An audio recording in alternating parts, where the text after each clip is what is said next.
정당한 전쟁을 하는 사람들은 나 이거 정당하니까 해도 돼가 아니에요. 정당한 전쟁론을 주장하는 사람들의 마음에 가진 뭐가 있냐면 돌로르가 있어요. 라틴어로 슬픔이에요. 애통함. 정당한 전쟁이라고 해서 이건 정당한 전쟁이니까 내가 할 수밖에 없다. 그러니까 가서 하자. 이것은 정당한 전쟁이 아니에요. 정당한 전쟁의 핵심은 둘 다 어떤 형태의 폭력이든 이것은 악이다 라고 생각하고 불가피한 전쟁에 맞서서 적군을 죽이지만 저 사람도 디그니티를 갖고 있는 한 사람의 사람을 지금 이 상황에서 내가 그를 죽일 수밖에 없는 것에 대한 비통함을 느끼는 것이 기독교적 태도. 이 평화주의적 목소리는 가장 원초적이고 근본적인데 이건 늘 소수파예요. 왜냐하면 여기서 미끄러져 가거든요. 정당한 전쟁론으로 애통과 비통과 슬픔을 가지고 전쟁에 임하지 절대로 이게 정당하기 때문에 당당하자라고 임하지 않아요. 그렇게 되면 어떻게 되냐? 거룩한 전쟁론으로 미끄러져 내려가는 거예요. 3프로TV 특별기획 더 릴리전 전설의 그 기획이 이제 시즌2로 다시 시작을 하게 됐습니다. 시즌1을 마감한다는 얘기는 안 했기 때문에 네. 근데 하도 이제 인터벌이 니까 시즌2로 갑시다. 그렇게 뭐 의미를 애써 폄하하실 필요는 없고요. 이제 릴리전 시리즈가 지난해 정말 많은 분들의 그렇죠. 사랑을 좀 받았는데 그래서 이제 그렇게 한번 종교 쭉 돌면 끝날 줄 알았는데 그렇지가 않더라. 안에 목표 달성을 못했잖아. 뭐였죠? 정프로 교회 안 나갔잖아. 아니 뭐 그거 뭐 그것도 있고 그리고 또 세상 네. 마음은 좀 변했어요? 제 마음이 저는 늘 열려 있죠. 근데 이제 김학철 교수님 같은 분이 계속 안 와주셔서 약간 돌다가 다시 이제 원상복귀했는데 그래서 저희가 다시 우리 김학철 교수님을 모시고 특히나 요즘에 전쟁들이 이제 자꾸 벌어지고 있잖아요. 그렇죠. 근데 그 전쟁을 벌이는데 죄다 뭐 거룩하네, 뭐 정의의 전쟁이니 뭐 이런 얘기를 하는데 이 종교를 그냥 자신들 전쟁하는데 이용을 하는 건가 아니면 정말 종교적인 어떤 이유가 있긴 있는 건가 뭐 그런 이야기 한번 오늘은 좀 도발적으로 해보면 어떨까 싶어서 네. 김학철 교수님 다시 모셨습니다. 오랜만에 왔습니다. 어서 오십시오. 반갑습니다. 네, 오랜만에 반갑습니다. 뵙습니다. 교수님. 잘 지내셨고요. 네, 잘 지냈습니다. 네. 얼마나 잘 지내시겠냐 요즘. 왜요? 아직 모르는구나. 뭐 좋은 일 있으셨나요? 그분의 남편이시잖아. 요즘. 완전 뜻이나. 몰라 넘어가. 저는 몰라요. 네, 알겠습니다. 자, 여튼 우리 김학철 교수님과 함께 정말 놀라운 아니 알고 갑시다. 뭐요? 뭐 이호성 교수. 근데 네. 여기는 아는데 저 형은 진짜 그런 걸 왜 얘기해 이런 거고 저는 진짜 모르는. 진짜 모르는. 경제 프로를 12년 지나간 저 아저씨 진짜. 네, 요즘 짱이잖아 짱. 상한가잖아요. 아니 네. 뭐 남편까지 알아야 될 것까지야. 뭐. 저도 근데 처음 듣고 깜짝 놀랐습니다. 이호성 교수님이 하도 저 남편용 뒷담화를 많이 하고 다니셔서. 거기 나왔나? 예? 여기도 나오셨죠. 근데 그게 이제 방송용으로 많이 좀 쓰십니다. 네, 답답한 남편의 대표. 네. 자, 사람하고 우리 대화가 잘 되니까 방송에서 들을 수 있지. 자, 여튼 우리 교수님과 함께 더 릴리전 시즌 2 특히 그 전쟁에 있어서 과연 종교는 무엇인가 혹은 종교에 있어서 전쟁이란 무엇인가 네, 요 이야기를 한번 좀 여쭤보고 싶은 마음이 좀 들었습니다.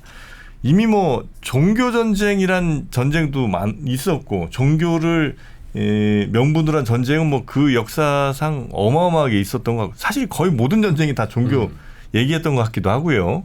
교과서에서 배운 전쟁들은 지금도 트럼프나 뭐 이스라엘의 네타냐후는 계속해서 전쟁의 정당성을 그 종교에 좀 돌리고 있는 거 아닙니까? 네. 네. 근데 이게 맞는 건가 하는 생각이 좀 듭니다, 교수님.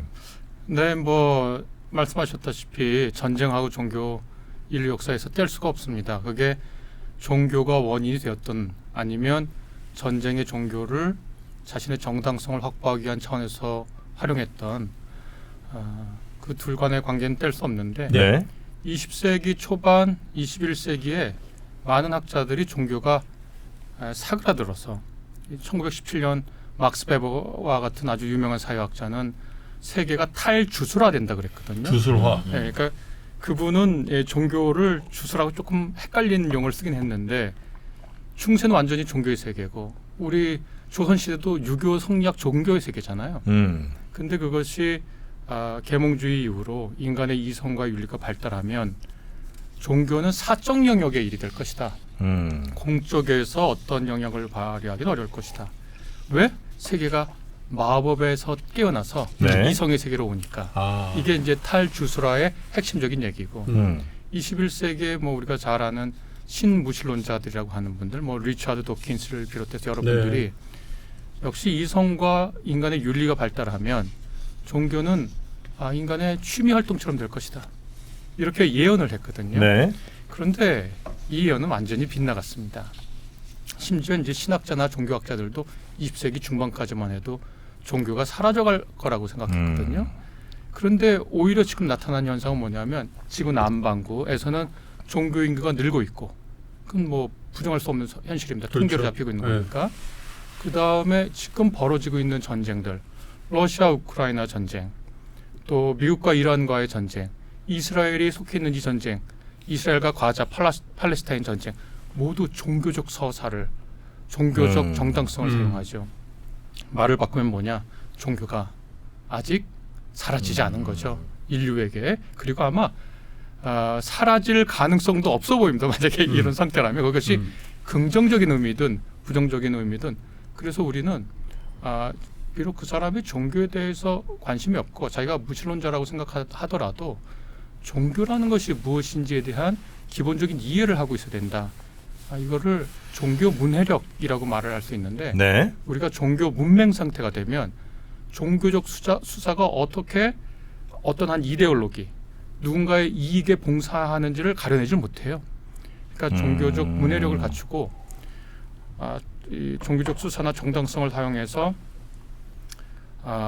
이 사람들을 폭력의 현장으로 몰아내는 것을 막을 수 있는 시민적 교양이 필요하다. 그래서 여전히 종교가 필요한 것 같아요. 네네네네. 종교는 필요할 수는 있겠죠. 근데 뭐 저는 뭐 완전히 100% 동의하지는 않지만 그래도 뭐 그런 주장이 있을 수 있고 충분히 설득력 있다고 생각하는데 종교는 늘 평화를 어떤 종교든 다 얘기하지 않습니까? 그렇지. 기독교 특히 그렇지. 그렇죠. 어디가 오른밤을 때리면 왼밤 돼. 뭐 원수를 네. 사랑하라. 그런 거 다 굉장히 평화를 추구하는 종교인데 전쟁에 보면 기독교가 개입이 안 된 종교도 없는 것 같아 또. 큰 전쟁 보면. 네. 그죠? 그게 제가 볼 때는 이제 종교적으로 보면 약간은 기독교의 그게 이제 다른 신 섬기지 말라고 그 부분이 있어서 그런가? 그러니까 다른 용납을 못하는 거 아니에요? 다른 신들에 대해서. 그게 이제 다른 종교에 대한 배타적인 입장을 견지하게 되고 그러니까 자꾸 전쟁이 일어나는 거 아닌가 하는 생각도 좀 해보게는 됩니다. 기독교 문명이 이슬람을 공격하는 논리는 그거다. 이슬람이든 뭐 다른 저 신을 믿는 사람들도 어디 저 이른바 신대륙에 갈 때도 다 자기네들 저 예수님의 복음을 전파하러 간 거 아니에요. 명분은 그렇죠. 그런 명분을 네. 제공한 것도 이게 기독교 성경 아닙니까? 이거를 분리해서 봐야 할 필요가 있는데 일단 폭력과 세계에 있는 폭력과 전쟁의 책임에서 기독교를 제하고 싶은 마음은 전혀 없습니다. 왜냐하면 기독교의 탄생부터 폭력이 기독교 내에 들어온 과정을 생각해 보면 그러한 날카로운 비판이 일리가 있어요. 네. 예수에게로 돌아가 보자면 역사적 예수에게서 폭력의 근거를 찾을 수 있냐? 그건 정말 어려운 일이에요. 예수는 오늘날의 말로 바꾸면 정말 평화주의 그 자체를 말한 분이거든요. 아까 말씀하셨듯이 내 원수를 사랑해라. 너를 모욕하는 자를 위해서, 너를 박해하는 자를 위해서 기도해라. 칼을 가지고 성공한 사람은 칼로 다 망한다. 그 예수가 실제로 십자가형을 받으러 잡혀갈 때 그의 이제 수제자라고 할 수 있는 페트로스가 칼을 가지고 맞섰지만 예수가 그 칼을 도로 집어넣으라고 그렇게 폭력 사용을 스스로 엄격하게 제한했거든요. 네. 그런데 이 전통이 급격하게 바뀐 때가 바로 로마가 기독교를 국교로 받아들이는 순간입니다. 오히려. 네, 그러니까 예수의 말씀을 통해서 우리 인간의 전쟁을 정당화할 어떤 구절도 찾기는 어렵습니다. 우리가 국가가 사적 폭력의 모든 걸 다 위임하잖아요. 우리 사적 개인 간의 폭력을 다 위임해서 국가가 공권력이라는 폭력을 갖고 있잖아요. 네. 기독교인 예수의 가르침은 가만히 보면 신에게 모든 폭력을 위임하고 각 개인은 서로에게 폭력적 행위를 삼가합니다. 그러니까 우리가 사적 보복을 하면 국가로부터 제재를 받듯 사적 폭력을 쓰면 신으로부터 제재를 받는다고 하는 것이 예수의 일관된 가르침이라고 그 아래 흘러있는 정신이라고 얘기할 수 있는데요. 이게 313년 밀라노 칙령으로 이 기독교가 인정이 되고 그 다음에 380년 칙령을 통해서 기독교가 국교가 되고 그 다음에 완전히 392년이라고 기억하는데 완전히 기독교만이 유일한 종교고 로마 제국에 그 다음에 모든 다른 종교가 다 이단시되고 범죄화돼요. 예를 들어 지금도 일본 사람들은 그런 것 같은데 집안에 자기 조상들 사진 걸어놓고서 거기 헌화 물도 갖다 주고 밥도 가지고 그렇죠. 로마에도 있었어요. 그런 거 했었는데 집안에서 그런 거 다 치우라 그러고 로마의 전통신들 다 없애라고 그러면서 기독교가 제국의 종교가 될 때 제국의 요청을 수용해야 됐어요. 한면으로는. 그러니까 다른 말로 해서 내가 로마 제국 시민이 아니거나 로마 제국의 책임이 없으면 나는 내 이상대로 살면 돼요. 그런데 내가 기독교인인데 내가 이미 로마 제국의 황제예요. 로마 제국의 장군이에요. 로마 제국의 판사예요. 그러면 예수의 평화주의적 메시지를 어떻게든 자신의 삶하고 맞춰야 되는데 그러겠죠. 일종의 변형이 일어나게 되는 거죠. 거기에 비극이 생겨버리는 겁니다. 그래서 이게 콘스탄티누스적 전환이라고 이제 신학적 용어로는 부르는데 그 전환이 일어나면서 기독교 내부에는 늘 큰 두 흐름이 생기게 되죠. 하나는 예수의 가르침을 절대적으로 지키는 평화주의적 태도.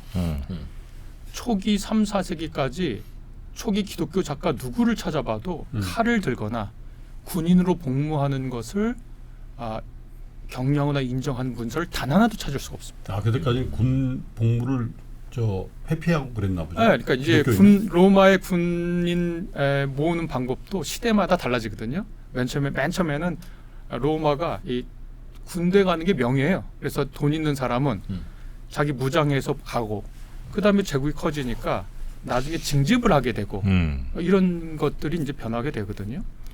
그런데 기독교인들은 징집에 거부하죠. 그래가지고 이제 사형을 당하거나 그런 경우도 있는데 그래서 초기 밀라노 칙령이 있기 전까지는 어떤 기독교 작가도 전쟁에 대해서 옹호하는 말이 없고 도리어 아주 강력하게 칼을 들면 안 된다.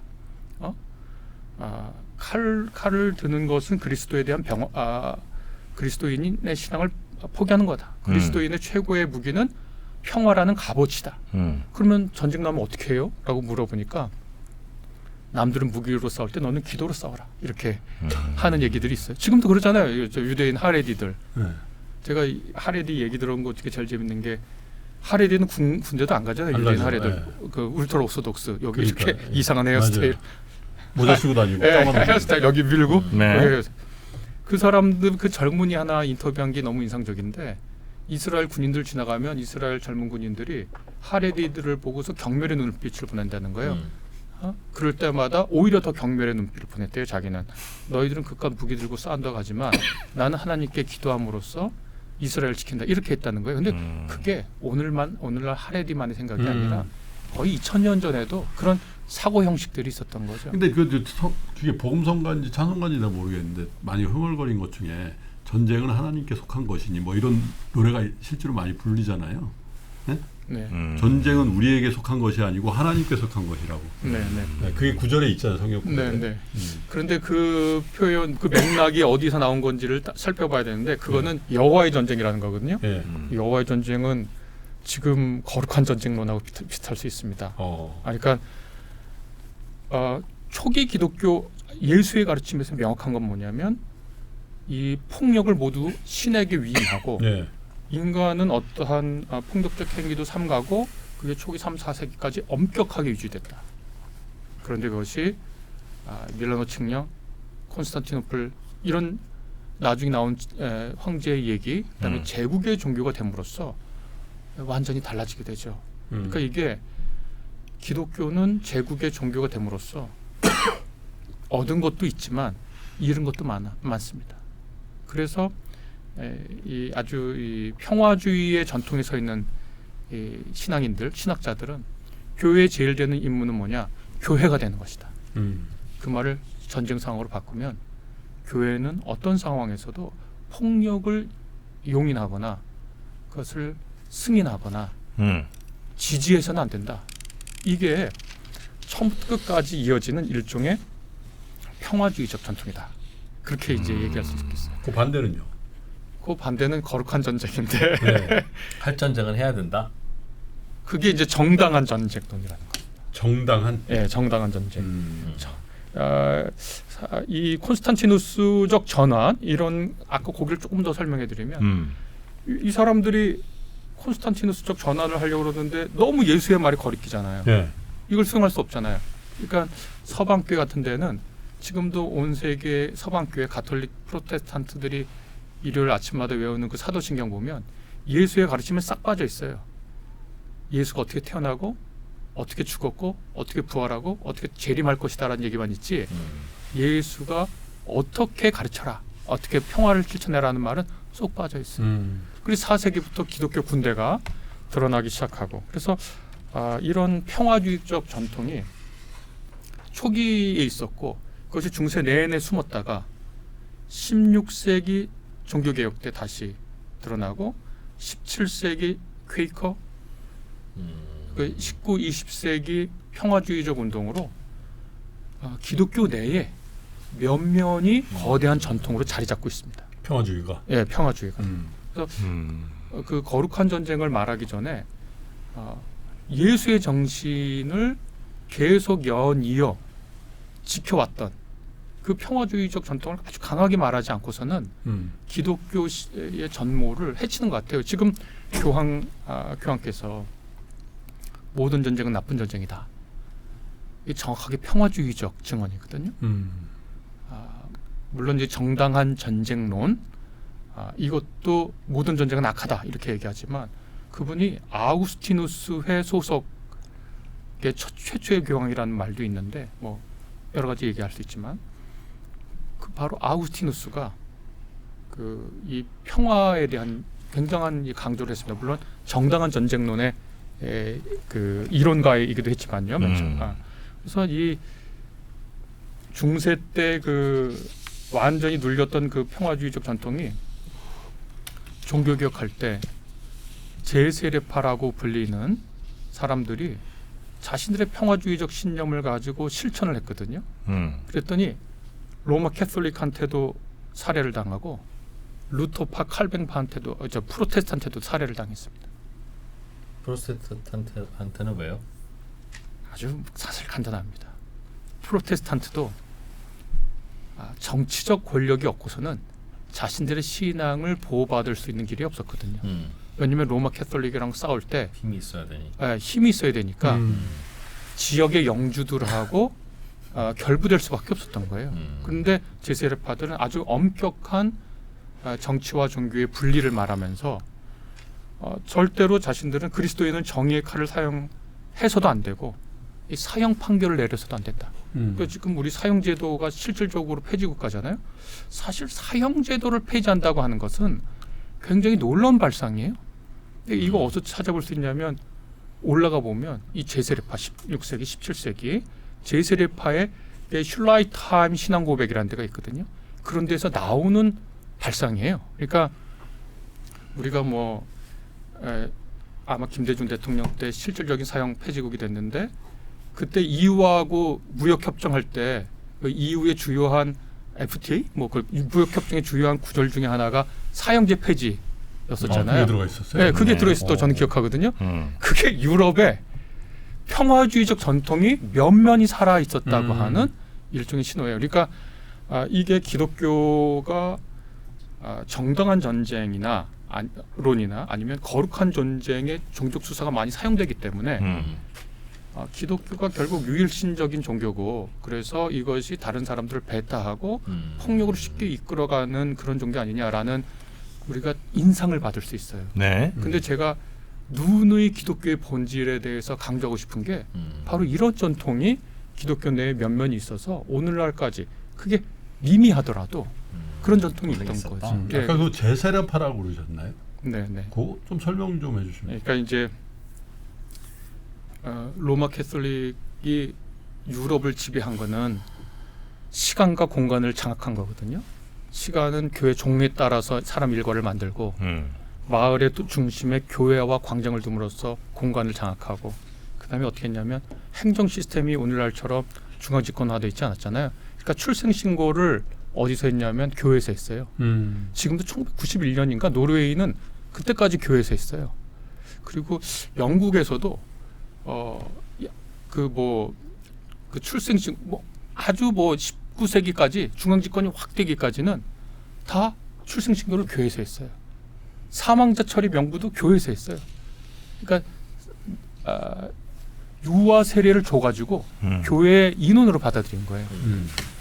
그러니까 얘가 태어나자마자 어디서 출생 신고하냐면 교회에서 출생 신고. 그다음에 유아 세례를 줘. 네. 죽을 때 거기서 장례식 치러. 네. 완전히 사람을 가톨릭 신자로 만드는 거죠. 음. 그런데 제세례파는 어떤 얘기했냐면 유아 세례는 다 거짓된 거다. 세례라고 하는 것은 네. 자기 삶을 바꿀 결심을 한 그 조건이 있어줘야 하는 것이다. 예. 그러면은 이게 맞는 말 같아요. 그렇죠. 맞는 말이에요. 여기는 반박할 말이 없어요. 예. 그런데 그렇게 되면 어떻게 되냐? 로마 캐톨릭 어떻게 해요 이제? 출생 신고를 거기서 안 하고 그렇지. 유아 세례도 거기서 안 하면 음. 로마 캐톨릭의 이렇게 뭐랄까 신입 회원이 아주 제가 아니, 천박한 말을 쓰겠습니다. 신입 회원이 줄거든요.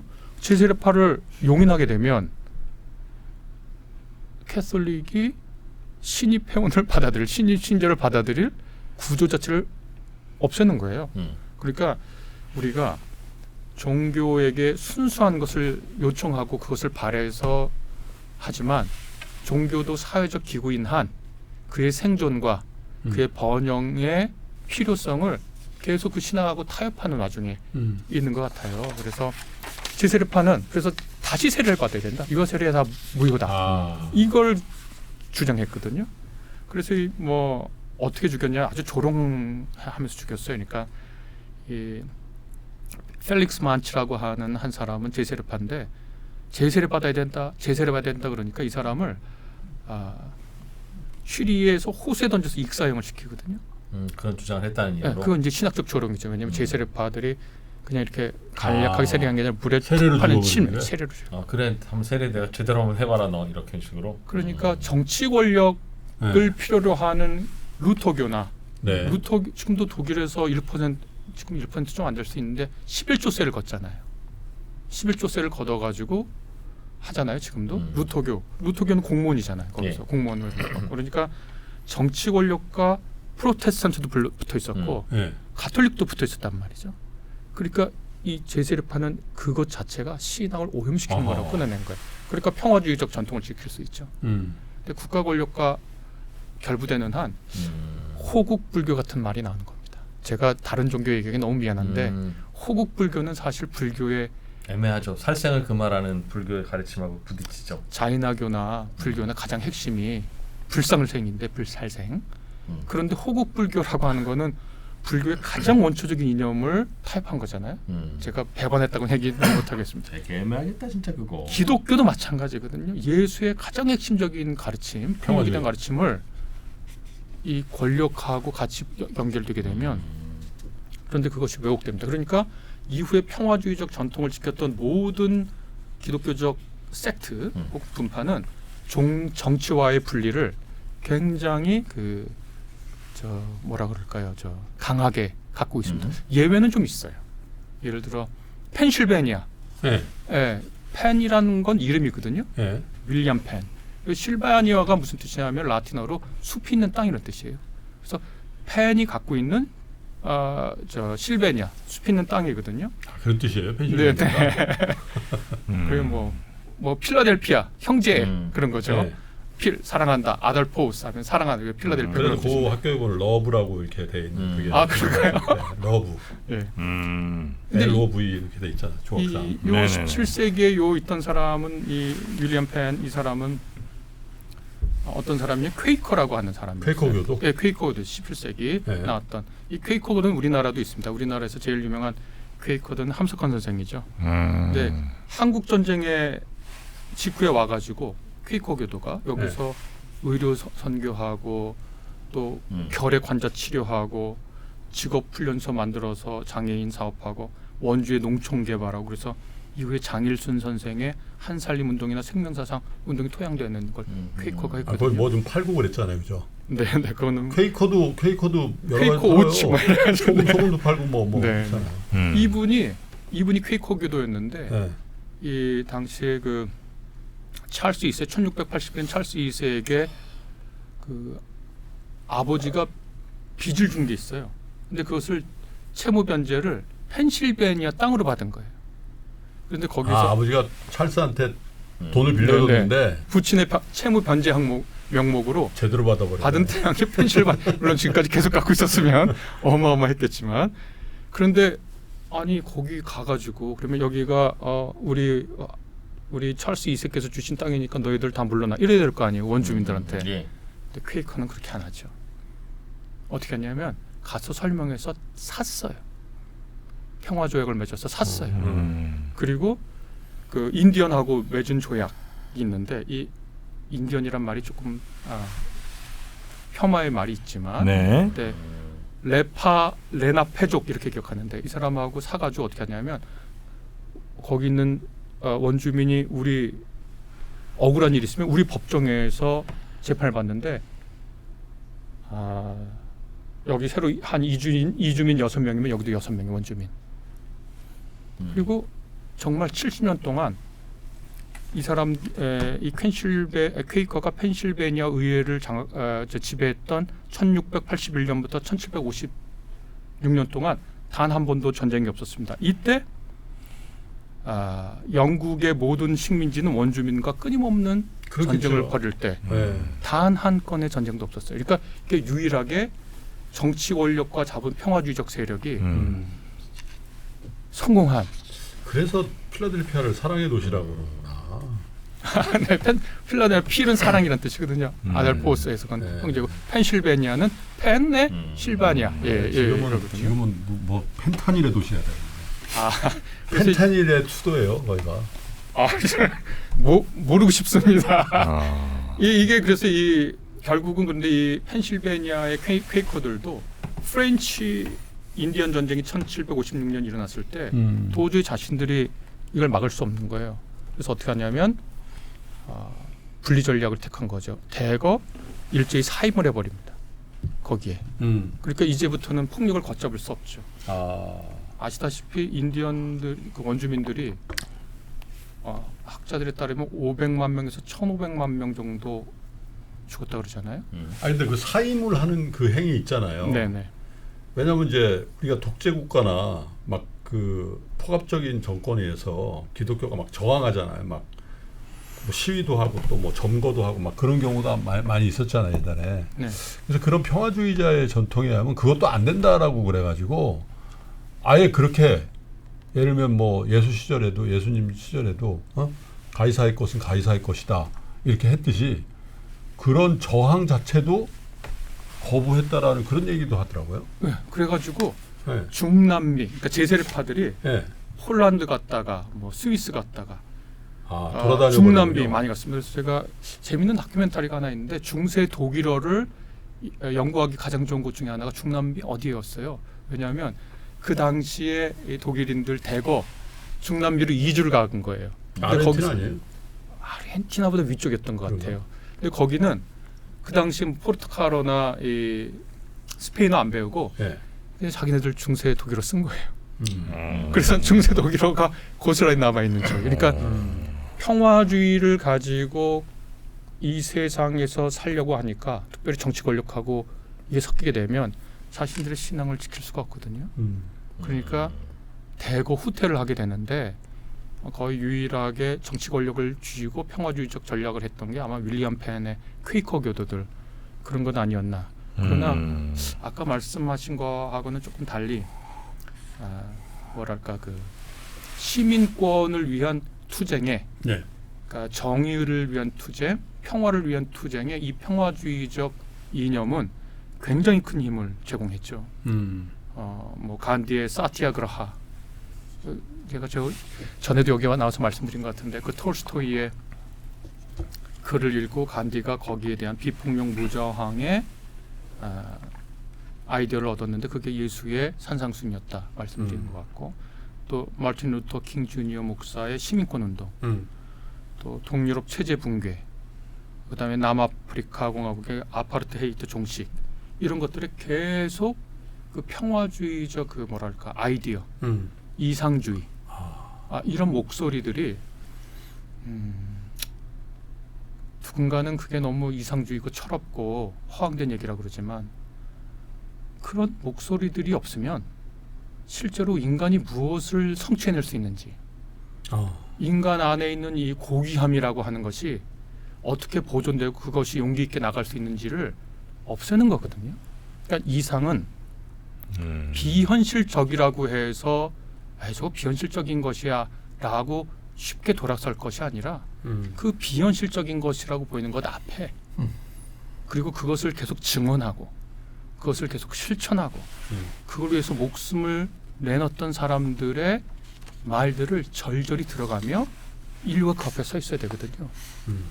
그래서 저는 요즘 교황께서 그 목소리 누군가에겐 철없어 보이는 뭐 국제정치 현실을 몰라서 그렇지 뭐 누가 그랬다 그러잖아요. 뭐 벤슨가 부통령이 아니 뭐 내가 정치인인데 정치인이 정책에 대해서 조심히 말해야 되는 것처럼 교황도 신학적 문제에 있어서 조심히 말해야 된다 그런 얘기를 한 걸 기억하면 그거 듣고서 아니 교황은 잘하고 계시다. 종교는 우리에게 초월의 세계를 보여줘야 되거든요. 그리고 그것이 실제로 이거는 이제 평화주의자들의 말이에요. 예. 야 그러면 이게 그 미국 정치학자인 에리카 체노워스하고 마리아 스테판이라고 하는 사람이 2011년에 왜 시민저항은 작동하는가라고 하는 책을 냈는데요. 여기에 1900년부터 2006년까지 100년이 넘는 기간 동안 일어난 323건의 대규모 정치 운동을 데이터로 분석한 게 있어요. 여기 보면 결과가 놀랐는데 비폭력 운동이 성공할 확률이 약 53%, 폭력 운동은 약 26%였다는 거예요. 그래서 그 결과를 분석한 게 있습니다. 왜 이렇게 거의 두 배 차이 나느냐? 이 사람의 핵심 통찰이 뭐냐면 참여의 임계점 이론인데 참여의 임계점? 예, 3.5%가 넘는다. 그 시위에 참여하는 인원이 인구에 그러면 이게 사회적 변화를 일으킨대요. 근데 비폭력 운동이 왜 유리하냐? 첫째, 누구나 참여할 수 있어요. 노인, 여성, 어린이, 종교인, 지식인 모두 다 참여할 수 있어요. 각계의 각층의 다양한 사람들을 참여시킬 수 있어요. 그리고 그건 양심의 이야기예요. 양심의 이야기. 그리고 앞에 있는 경찰들에게 꽃을 갖다 주고 때리면 맞으면서 우리 인간에게 있는 가장 근원적인 측은지심, 동병산련, 양심, 너와 나 모두 다 같은 인간이 갖고 있는 존엄 이건 3.5% 넘을 수 있거든요. 근데 폭력을 사용하면 청년 남성에게 국한될 확률이 굉장히 높다는 거죠. 네, 그래가지고 참여자가 그래서 이분들의 분석에 따르면 오히려 이게 비폭력 저항이 53%고 폭력이 그보다 낫다 이렇게 분석한 게 통계를 내고 그 원인을 찾은 게 그런 겁니다. 근데 그거 봐가면서 해야 되는 거 아니에요? 막 총으로 막 학살하는데 거기서 꽃 들고 막 가면은 그건 어떻게 하자는 거예요? 그러니까요. 그게 평화주의자들이 직면하는 가장 큰 도전이죠. 도전입니다. 실제로 성경에서 예수님은 그 사람을 죽이지 말아라 그런 식의 말씀을 하신 건가요? 어떤 폭력도 금지하시죠. 어떤 폭력도 금지하시고 그래서 예수께서는 그러니까 사람 봐가면서 해야죠. 근데 예수는 사람을 안 봐가면서 해요. 그래서 십자가에 죽었잖아요. 근데 그러면서 그 기독교 메시지가 그거거든요. 그 우리가 늘 하고 싶은 말이 방금하신 거거든요. 사람을 봐가면서 해야지. 근데 예수는 그래야 지속 가능하지. 예, 사람을 안 봐가면서 한 거예요. 음. 그리고 십자가형을 받았단 말이죠. 근데 기독교인들이 믿는 게 뭐냐면 그가 부활했다는 거거든요. 그 말은 뭐냐면 이게 평화주의자들이 가지고 있는 일종의 그 신앙 체계입니다. 이거는 계산하잖아요. 우리는 봐가면서 해야지. 근데 평화주의자들은 그 부분을 계산하지 않아요. 근데 거기에 힘이 있는 거거든요. 예수가 그걸 보여준 거예요. 자신은 계산하지 않는다고. 그러니까 근데 결정적인 순간에 해야 되죠. 무모해서는 안 되거든요. 예수가 그 복음서에 보면 계속 도피를 해요. 그러니까 불필요한 갈등, 불필요한 폭력 상황을 맞이할 것 같으면 늘 도망을 가요. 예. 피해요 그 자리를. 예. 그래서 아나코레오라고 하는 동사가 있는데 물러났다, 피했다. 근데 그건 현실적인 타협이 아니었어요? 그건 뭐냐면 불필요한 갈등과 결정적인 목숨을 던질 때를 구분하는 거죠. 그러니까 계산하지 않는다고 해서 무지성은 아니에요. 그러니까 뭔가 한 칼은 갖고 있으되 자주 가장- 싸우지는 말아라. 그러니까 불필요한 갈등이 있고 목숨을 던져야 할 때가 있죠. 그거를 예수가 구분한 거죠. 그래서 예수가 사역 초기에 사람들이 그를 에워싸고 밀어버리려고 그럴 때요. 절벽으로. 그때는 피해가거든요. 도망가거든요. 그리고 세례자 요한이 헤롯 안티파스에게 처형을 당했다. 그럴 때 살기 등등할 때는 예수가 그 어떤 자리에서 피하거든요. 그런데 예루살렘에서 십자가에 가야 할 그 자리에서는 피하질 않아요.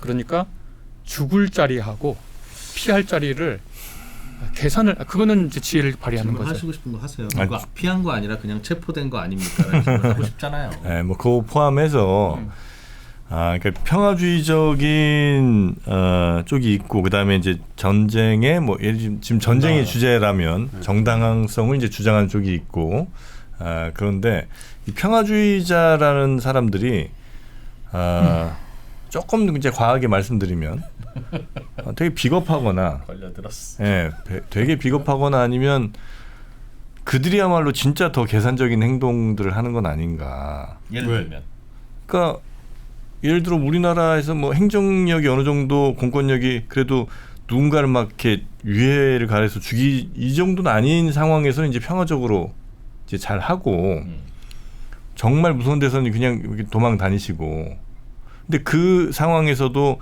맞서 싸우는 사람들은 저 평화적인 사람들 아니라고 오히려 그들을 욕한다거나 우리처럼 평화롭게 하면 되는데 왜 저렇게 갈등을 일부러 만들어서 저렇게 뭐 피를 흘리고 앉았냐 이런 이제 논리의 배경이 될 수도 있을 거 아니에요. 폭력주의자들이 아직 폭력을 통해서 사회 변화를 가능하게 할 수밖에 없다라고 생각한 사람들은 그런 비판을 하겠죠. 네. 폭력에 대한 저항은 역시 그거는 약간의 폭력은 같이 수반할 수밖에 없는데. 그러니까 이게 우리가 그 길거리에서 한참 떠드는 한 사람에 의해서 우리나라 전체 사회에 유명해진 보네퍼라고 하는 네. 독일 신학자가 신학자. 있는데 이 사람 평화주의자였어요. 평화주의자였거든요. 그런데 모든 무기를 내려놔야 된다. 이분이 그렇게 주장한 분인데 1939년 히틀러 암살 음모인 발퀴레 작전에 참여하게 돼요. 그리고 1944년 암살 시도 실패하고 종전 불과 한 달 전에 처형을 받게 돼요. 이분이 평화주의자하고 세상을 변화하기 위해서 폭력을 사용하면 한다고 하는 사람하고 결정적인 차이가 여기서 갈리는데 보네퍼는 이렇게 얘기해요. 평화는 절대적인 계명이에요. 내가 그 발퀴레 암살 작전에 참여했어요. 내가. 그럼 뭐냐면 난 이거 필요하고로 정당화하지 않아요. 나는 이건 잘못한 거예요. 내가 여기에 이렇게 할 수밖에 없다고 생각해서 이 암살 모임에 참여하고 내 의견을 실행했지만 이거는 내가 이 행위가 정당하다고 스스로 생각하지 않아요. 그럼 뭐냐? 나는 이 죄를 짊어져야 나에게. 근데 왜 하죠 그 일을? 자기가 계명을 어긴 거예요. 왜? 그러니까 이게 뭐냐면 필요하고 정당화하지 않지만 자기가 이것을 해야만 한다고 생각한 거예요. 그러니까 이게 모순되죠. 예. 모순되는데 이분은 자기가 이 평화주의적 계명을 절대적으로 지켜야 된다고 생각하고 자기가 죄를 짓는다고 안 거예요. 사람이 이 모순이 겉으로 생각하면은 이 모순된 행동을 왜 하지 그렇지만 사람은 무수하게 모순된 행동을 합니다. 그러니까 모순된 행동을 하는 사람들이 많다고 해서 그 행동조차도 이건 모순된 건데 사는 사람들도 하니까 괜찮은 거야는 아닐 거 아니에요. 그건 아니죠. 그러니까 예.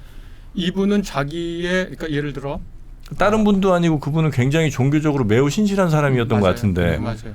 평화주의라고 하는 것이 가치가 있다는 건 끝까지 그 어떤 상황에서도 폭력을 합리화하지 않거나 합리화가 아니더라도 아니 몽둥이 들고 싶죠. 그런데 그걸 끝까지 참아내는 게 의미가 있지. 결국은 난 쟤는 안 되겠다 싶어서 결국은 폭력으로 맞선 후에 그걸 필요악으로 규정을 하든 아니면 난 내가 잘못한 거야 내 무덤에 침을 뱉어라고 하든 결국 같은 행동. 그렇게 따지면 모든 폭력들이 다 명분이 있죠. 그래서 이제 거기서 이제 갈리는 거거든요. 네. 보네포는 자기의 행동이 모순되는 걸 알고 이것이 용서받을 수 없는 행위라는 것을 서로 자각하고 그 다음에 이것을 신 앞에 맡겨요. 나는 잘못했어요. 내가 내 신념을 배신한 행위예요. 그리고 나는 이것을 정당화하지 않아요. 그리고 이게 중요한데요. 여기서 정당한 전쟁을 말한 사람하고 평화주의자들하고 갈리는 거거든요. 정당한 전쟁론을 택한 사람은 이 폭력이 악인 건 알지만 더 큰 악을 막기 위한 작은 악이라고 생각해요. 이게 정당한 전쟁론자예요. 네네네네. 그러면 이해가 되시죠? 그건 뭐 이렇게 할 수 있어요. 그런데 이스라엘이고 트럼프고 다 그 얘기하고 있죠. 그래서 이 정당한 전쟁론하고 거룩한 전쟁론하고 구분해야 되는데 그건 또 달라요. 다르죠. 그러니까 네. 크게 서구 사상에서 전쟁에 대한 이해는 세 가지죠. 세 가지입니다. 하나는 제가 말씀드린 평화주의, 네. 하나는 정당한 전쟁론, just war theory라 그래요. 그다음에 거룩한 그다음에 전쟁. holy war, 거룩한 전쟁이 있어요. 이게 다르군요. 같은 말이 아니군요. 이게 미끄럼틀이에요. 평화주의자들은 끝까지 평화로 남아 있어요. 예수도 평화로 끝까지 남아 있어요. 퀘이커 끝까지 평화로 남아 있어요. 절대 칼들지 않아요. 총 들지 않아요. 그런데 여기서 보네포가 미끄러져 간 거예요. 이게 자기가 죄인지는 아는데 그 앞에 있는 자기 죄를 용서하시든 안 하시든 그건 하나님께 맡기고 자기 책임을 하는 거예요. 정당한 전쟁을 하는 사람들은 나 이거 정당하니까 해도 돼가 아니에요. 정당한 전쟁론을 주장하는 사람들의 마음에 가진 뭐가 있냐면 돌로르가 있어요. 라틴어로. 그게 뭐냐면 슬픔이에요. 애통함. 비통함을 가지고 전쟁을 해요. 정당한 전쟁이라고 해서 기독교적 사고에서 이건 정당한 전쟁이니까 내가 할 수밖에 없다. 그러니까 가서 하자. 이것은 정당한 전쟁이 아니에요. 정당한 전쟁의 핵심은 둘 다 어떤 형태의 폭력이든 이것은 악이다 라고 생각하고 불가피한 전쟁에 맞서서 적군을 죽이지만 저 사람도 디그니티를 갖고 있는 한 사람의 사람을 지금 이 상황에서 내가 그를 죽일 수밖에 없는 것에 대한 비통함을 느끼는 것이 기독교적 태도예요. 기독교적 주류가 이 평화주의적 목소리는 가장 원초적이고 근본적인데 그렇죠. 이건 늘 소수파예요. 왜냐하면 여기서 미끄러져 가거든요. 네네. 물론 아직도 지키는 사람들이 있어 당연히. 근데 미끄러져 가요. 정당한 전쟁론으로. 근데 이 사람들의 가장 중요한 건 뭐냐면 애통과 비통과 슬픔을 가지고 전쟁에 임하지 절대로 이게 정당하기 때문에 당당하자라고 임하지 않아요. 그렇게 되면 어떻게 되냐? 거룩한 전쟁론으로 미끄러져 내려가는 거예요. 당당하기 시작하면 예. 그리고 당당하기 시작하면 거기에 온갖 종교적 수사. 네. 거룩한 전쟁론이 되는 거예요. 여기서부터 여기까지 넘어갈 때, 그러니까 평화주의에서 거룩한 정당한 전쟁으로 넘어갈 때 보온회포의 그 고통을 알아야 돼요. 그러니까 예를 들어 이런 거예요. 트롤리의 모순 같은 거예요. 여기 원래 가던 길이 있으면 한 사람 죽고 내가 이렇게 키를 틀면 여기 세 사람 죽는데 이거 모순되잖아요. 모순되지만 행동할 수밖에 없죠. 그거예요. 보네포의 마음은 그거를 세 사람 죽이지 않기 위해서 한 사람 죽인다고 할 때 그게 정당하다고 하는 것은 공리주의 사고예요. 사실은 목숨을 계산하는 거란 말이에요. 보네포가 그럼 너 모순되는데 왜 하니? 모순돼도 할 수밖에 없어요. 그건 사회적 책임 같은 거예요? 그 사람은 그것을 그리스도인의 책임이라고 불렀어요. 그리스도인의 네, 책임. 네. 산모가 있어요. 산모를 살릴래, 아기를 살릴래. 그거 할 때 비통한 마음을 갖죠. 아니 나는 나는 아기는 본 적이 없어. 나는 산모를 사랑해서 결혼한 거야, 내 아내를. 그래서 뭐 아기를 죽여도 돼. 그렇게 생각해요? 비통하죠. 그거는 아니죠. 비통하죠. 그럼 아내가 산모가 뭐라 그러겠어요? 나 살려줘 그래요? 그런 산모가 어디 있어요? 나 살리지 말고 아기 살려. 그 비통함을 갖고 평화주의자가 보네포가 한 거예요. 그걸 왜 저 사람은 논리적 맥락에서 맞지 않는 것을 하나 이렇게 질문하면 그 사람이 갖고 있었던 그 고통, 그 눈물, 그 뭐라 그럴까, 이거는 뭘 하긴 해야 하는데 책임을 져야 돼요, 이 사회에. 자기가 이 사회의 지도자이자 지식인이자 신학자로서 목사로서 무슨 일을 해야 돼요. 그런데 산모를 살릴 것인가, 아이를 살릴 것인가, 레바를 바꿔서 한 사람을 살릴 것인가, 세 사람을 살릴 것인가, 이 비통한 고통 앞에 서서 말하는 거예요. 그런데 정당한 전쟁론은 그럴 수밖에 없었어. 너무 고통스럽지만 그렇게 얘기하고 이 사람의 죄책을 너 죄진 거 없어 이렇게 얘기해줘요. 평화주의자는 그렇게 하지 못해요. 그 사람의 양심에. 누군가는 나에게 그렇게 할 수밖에 없어 그렇게 얘기하겠지만 그 사람은 그것을 가슴속에서 지우지 못하는 거예요. 그러니까 그게 신앙이라고 하는 것은 어떤 칼큘레이션이 아니에요. 그러니까 인간의 목숨이 한 사람이 더 중요하고 한 사람보다 100사람의 목숨이 더 중요하다 이렇게 계산하는 순간 인류의 디그니티라는 건 존재하지 않습니다. 수량적으로는 100사람을 살리기 위해서 한 사람을 희생하는 게 그럴 수밖에 없지. 우리가 쉽게 그렇게 생각하잖아요. 그러나 이 한 사람이 누구인지를 구체적으로 말하기 시작하고 이 100사람이 누군지 구체적으로 말하기 시작하면 문제가 많이 달라져요. 이 사람은 노벨 평화상 받고 노벨 화학상 받은 사람이야. 100명의 범죄자 집단이야. 이러면 또 말이 달라지잖아요. 그러면 이 100명의 범죄자 집단 인권이라는 게 없단 말이냐. 또 이렇게 하면 또 말이 달라지잖아요. 신앙은, 기독교 신앙은 이 세상에 계산될 수 없는 것 때문에 고민하는 거예요. 히틀러 한 명을 죽일 때 보네포가 그 발키리 전쟁에 참여했을 때 히틀러는 매드맨이니까 이 사람은 없애야 돼요. 그러나 보네포의 마음속에는 이 히틀러를 마땅히 없어져야 된다고 생각하는 순간 그렇게 생각하는 보네포는 유대인 600만 명을 죽인 히틀러랑 다를 게 없어지는 거예요.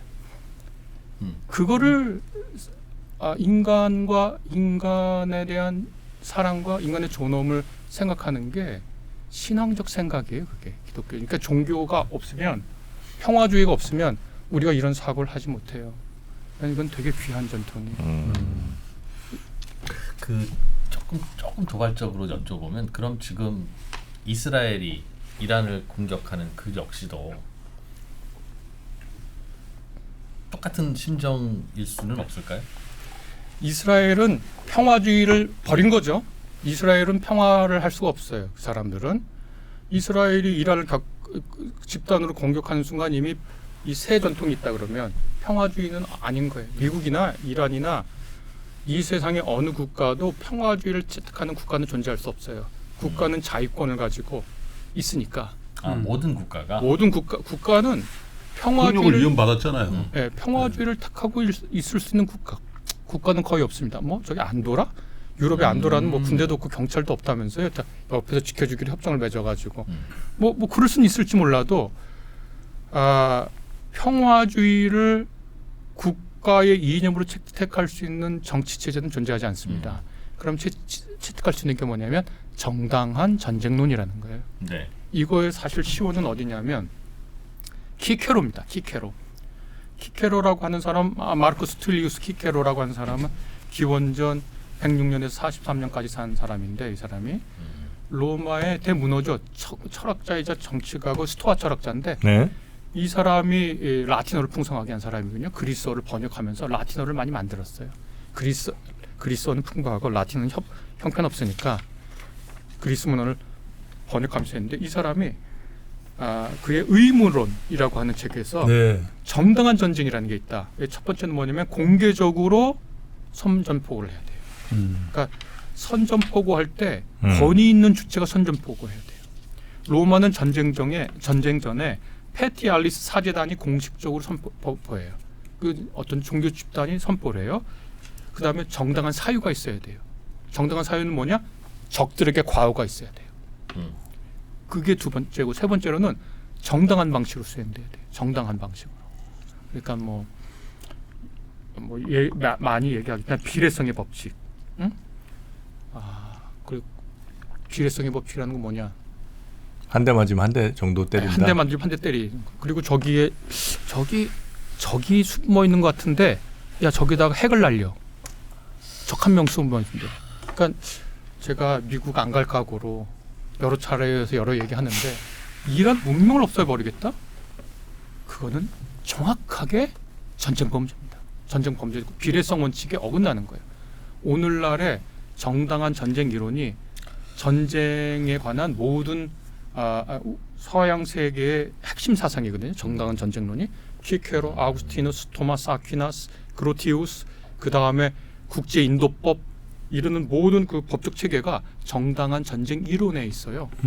전쟁은 전쟁할 수 있는 권리가 있다. 정당한 전쟁은 정당한 전쟁이 있고 전쟁 중에 정의가 있고 전쟁 후에 정의가 있다. 요 세 가지 20세기 후반에 전쟁 후의 정의라고 하는 개념이 강해졌고 이미 키케로 때에도 전쟁 중에도 정의가 있어요. 한 사람을 죽이려고 마을 전체를 태워? 그거는 전쟁 범죄예요. 그다음에 맨 마지막으로 뭐냐면 전쟁의 유일한 목적은 평화여야만 한다예요. 전쟁의 유일한 목적은. 네. 이게 굉장히 아주 중요한 거거든요. 그러니까 정당한 권위 주체가 이거 오늘날에 적용해 보면 아이슬 있잖아요. 예전에 IS 네. 아이슬이라고 발음하는 네. IS라고 이 사람들이 전쟁 선포한 걸 받아주지 않아요. 국제사회가. 거긴 주권을 가진 국가가 아니야. 그럼 얘네들이 전쟁을 선포한 건 뭐냐? 이거는 전쟁이 아니라 테러 집단의 폭력행위예요. 그러면 여기에 전쟁 규칙을 적용할 정당한 전쟁이 아니야. 얘들이 벌인 건. 둘째, 정당한 사유가 적에게 있어야 돼. 적에게. 그리고 이제 그런 걸 이제 쭉 찾아 얘기할 수가 있는 거예요. 그래서 요 키케로가 얘기한 것을 아구티누스라고 하는 교회의 가톨릭 교회나 서방 교회나 동방 교회나 모두 아구티누스가 뭐라 그랬습니다. 그러면 그분이 뭐라 그랬으면 좀 얘기를 들어야 되겠네. 이분의 얘기도 뭐냐면 더 작은 악의 논리예요. 이거는 악이야. 디펜스한 전쟁도 악이야. 아까도 말씀드린 것처럼 슬픔을 갖고 참여해야 되는 거예요. 비통한 마음으로. 그리고 전쟁 중에 우리 그거 있잖아요. 전쟁 중에 그 구별, 차별의 원칙이라고도 흔히 번역하는데 구별하는 거예요. 민간인하고 전투원을. 전투원인데 전투하다가 무장 해제당하면 어떻게 돼요? 구분해줘야 돼요. 네. 내가 방금 옆에서 총 쏘고 싸우다가 내 친구가 죽어서 길길이 화가 나고 있어도 제가 방금 내 친구 죽인 거 알아도 무장 해제 당하면 포로로서 구분해서 대우해줘야 돼. 이게 인간의 심정으로 불가능한 얘기잖아요. 그런데 그것을 가능케 한 거예요. 이 키케로, 아우구스티누스, 토마스 아퀴나스, 그로티우스가 이게 우리 일반 도덕적 감정으로는 용납이 안 되죠. 용납이 안 되죠. 컨트롤이 안 될 것이다. 컨트롤 안 되죠. 그런데 이것을 계속 끊임없이 세워오면서 키케로를 발전시킨 좀 송구스럽지만 기독교의 공헌이라고 하는 것은 적이라고 불리는 상대도 그도 신의 자식이다. 우리가 적이라고 흔히 부를 수 있는 상대. 그러니까 그를 전투원이 아닌 순간에는 인간의 존엄을 가지고 봐주는 그런 시선을 얘기하는 거거든요. 근데 아까 말씀드렸듯이 슬라이딩해요. 하겠죠. 예. 그리고 교수님 이 부분을 설명해 주시면서 그냥 개인적인 교수님의 느낌은 혹시 그거는 그런 거는 아니에요. 그러니까 결국은 현실론을 택하면서 종교의 가르침과 최대한 부합시키기 위해서 룰이라는 걸 만들어가면서 요 안에서 하는 거는 좀 괜찮은 거야를 자꾸 만들고 있는 것 같다는 생각이 들어서요. 예를 들면 그 기준에 따르면 우리는 정부가 전 세계가 인정하는 정부는 아니었던 독립운동은 그냥 테러리스트니까 하지 말았어야 되는 게 되잖아요. 정확히. 그리고 오사마 빈 라덴을 제거하기 위한 공격도 아니 마을 어디에 숨어 있는지 모르는데 제거를 해야 되는 상황이면 마을에 폭탄을 떨어뜨릴 수도 있지. 그거 말고는 다른 대안이 없는데 본인들이 하지는 않아도 되는 일은 나쁜 일이라고 규정하고 본인들이 불가피하게 할 수밖에 없는 건 또 계속 이러고 있는 거 아닌가 하는 생각이 자꾸 머릿속에서 떠나지 않으면서 저는 예루살렘에서 예수님이 예전에 그 잡상인들이 성전에 있으니까 예수님이 그 몽둥이 들고 쫓아냈다고 하셨잖아요.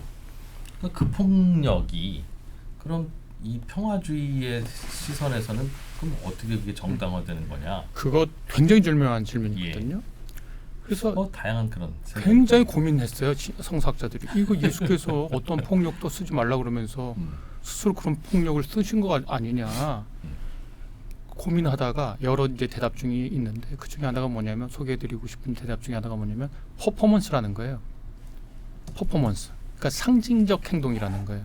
그러니까 이 성전에서 일어나는 모든 행위의 불의함과 이 타락상에 대해서 그게 성전 전면 전도를 한 게 아니라 요 제한된 구역에서 제한된 상징 행동한 거예요. 그래서 그거를 그러면 그렇게 다 해석하고 끝나냐? 예수가 신적 폭력을 퍼포먼스 한 거라는 거예요. 그러니까 개인으로는 못해요. 근데 예수라고 하는 존재가 스스로 자기 자신을 신적 메시아로 생각했단 말이에요. 그래서 신적 메시아 의식 아래서 신이 어떻게 행할 것인가를 보여주는 거예요. 그러니까 이게 보셔요. 그러니까 국가가 우리에게 폭력을 행하잖아요. 폭력이라고 말해야 되나? 공권력을 갖고 있다는 거 국가가 우리에게 폭력을 행한다고 하는 거잖아요. 그래서 어떤 경찰이 시위하는 사람을 제압했어. 그러면은 이 경찰관이 폭력의 주체인가 폭력의 에이전트인가를 생각해 봐야 되거든요. 폭력이 사실 주체하는 국가 권력이에요. 그런데 저 경찰관이 에이전트 역할을 한 거거든요.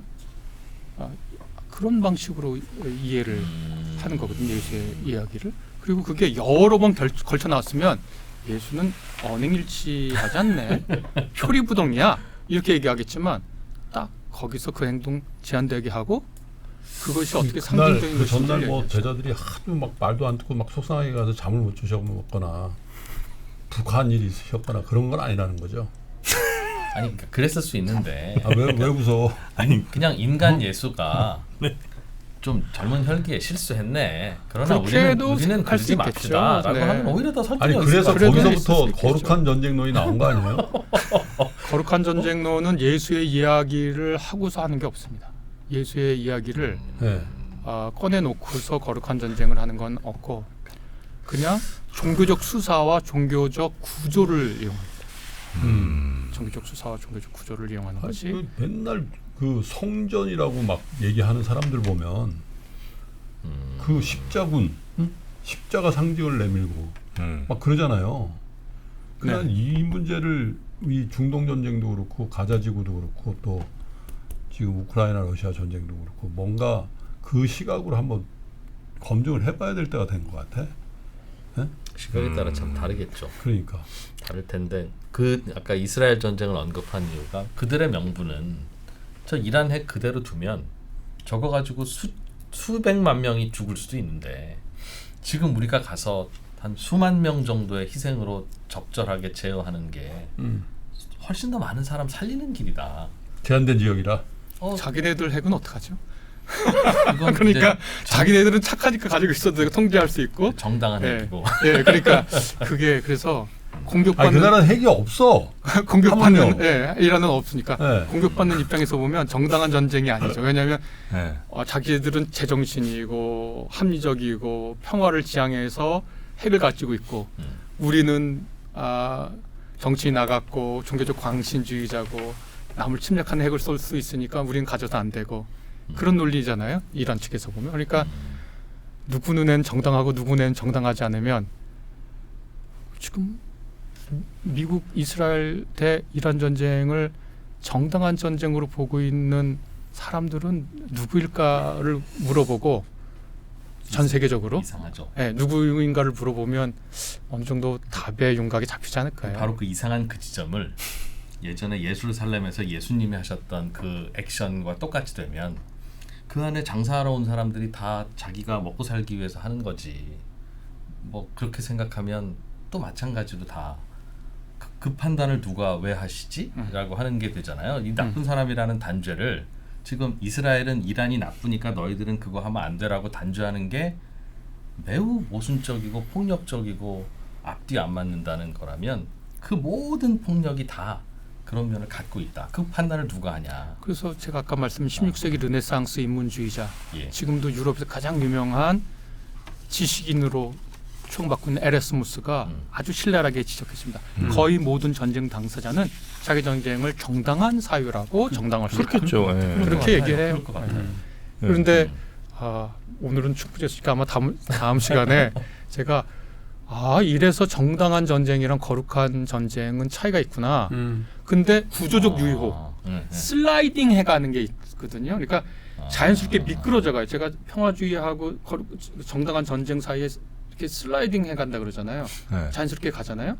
그처럼 정당한 전쟁하고 거룩한 전쟁도 슬라이딩해. 구조적 유혹을 받아요. 그럴 것 그런데 같아요. 우리가 개념적으로 이걸 구분해주지 않으면 네. 이 어떤 수사들이 주로 나오냐에 따라 달라요. 예. 그러니까 평화주의자들은 딱 눈에 띄고 정당한 전쟁을 막 얘기하지만 정당성이 떨어지면 종교적 수사가 막 들어오거든요. 거룩한 전쟁의 그렇죠. 종교적 수사가 그럼 그 종교적 수사만 골라내면 돼요. 그러면 얘네들이 정당하지 않구나. 그럼 혹시 정당한 전쟁이라고 할 만한 게 역사상 뭐가 있는지 좀 알려주시면 제가 한번 좀 그런 거. 참고를 해볼게요. 왜냐하면 나는 아무리 봐도 정당한 전쟁 없는 것 같거든요. 그러니까 지금 다 우리 자기들의 고민은 전당성 주장하지. 어떤 전쟁을 굿 워와 배드 워로 나눌 기준이라는 게 진짜 존재하냐 아니면 사후에 자기들 유리한 대로 만드는 거냐. 심지어 난 평화주의자들도 상당히 위선적이라고 보지만 어쨌든 뭐 그건 이제 논외로 치고 정당한 전쟁이라고 할 만한 게 인류사에서 뭐가 있습니까? 그런 얘기 나오실 줄 알고 준비를 해왔는데 그래서 그거 2부에서 할 거야. 그래요? 제 2차 세계대전이라고들 학자들은 많이 꼽습니다만 2차 세계대전이요? 다음에 뭐 말씀 2부에서 하자고. 전쟁. 2부에서. 그게 그러니까 정당한 전쟁인가? 정당한 전쟁과 뜨거워. 거룩한 전쟁이 또 슬라이딩 하는데 네. 슬라이딩 하는 것 자체도 하지. 정프로는 인정을 못 한다. 저는 어차피 다 본질 똑같다. 같은 거다? 네, 똑같은데 이름 근데 붙이기 다 나름이다. 사후적으로 오케이. 네. 이건 그 교수님 이야기는 다음 시간에 들어보고. 네.